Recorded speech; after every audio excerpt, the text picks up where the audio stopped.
Nagpaliwanag ang Office for Senior Citizens Affairs o OSCA matapos na magreklamo ang ilang mga senior citizens sa social media dahil hindi umano sila nakapag-avail ng birthday cash gift ngayong taon. Ayon kay OSCA Social Worker Aide na si Darwin Liboon, hindi muna naka-avail ang mga senior citizen na may birthday mula Enero hanggang Abril dahil Mayo na dumating ang pondong inilaan para sa programa na umaabot naman ng 1.5 million pesos.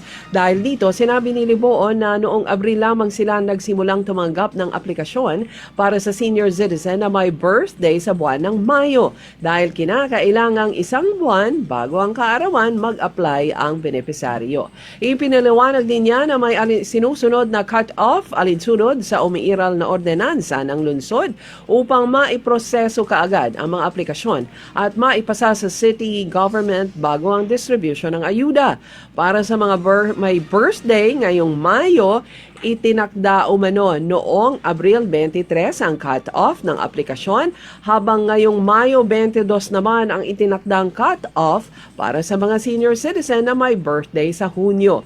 Dagdag pa niya, barangay-based na rin ngayong taon ang pamamahagi ng birthday cash gift kung saan umiikot ang OSCA sa bawat barangay batay sa nakatakdang schedule. Hinimok naman ng OSCA ang mga senior citizen na dumalo sa kanilang General Assembly sa barangay upang maging updated sa mga anunsyo at proseso ng programa. Start kita apply sa month of April para sa birthday nga May. Kay mag-apply sang birthday cash gift ma'am is 1 month bago imo nga birthday. Bago na siya natabo, gin-announce man na per barangayan ma'am, na General Assembly man na sila. Basta balita. Bida.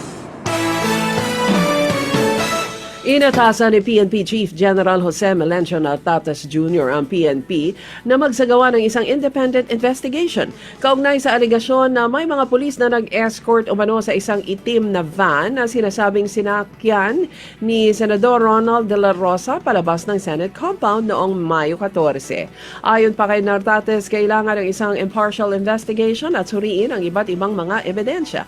Kabilang na ang logbook, CCTV footage, radio dispatches, deployment logs at body camera footage upang matukoy kung totoong tinulungan ng mga pulis si De La Rosa.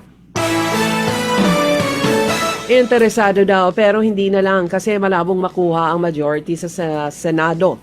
Giit ni Senator Francis Kiko Pangilinan, wala siyang interes na maging Senate President. Sa Facebook post ng Senador, sinabi niyang mas gusto niyang tutukan ang katiwalian sa pamahalaan sa halip na makipag-agawan sa leadership. Reaksyon ito ni Pangilinan sa FB post ng isang netizen na nagsabing dapat siya na lang maging Senate President.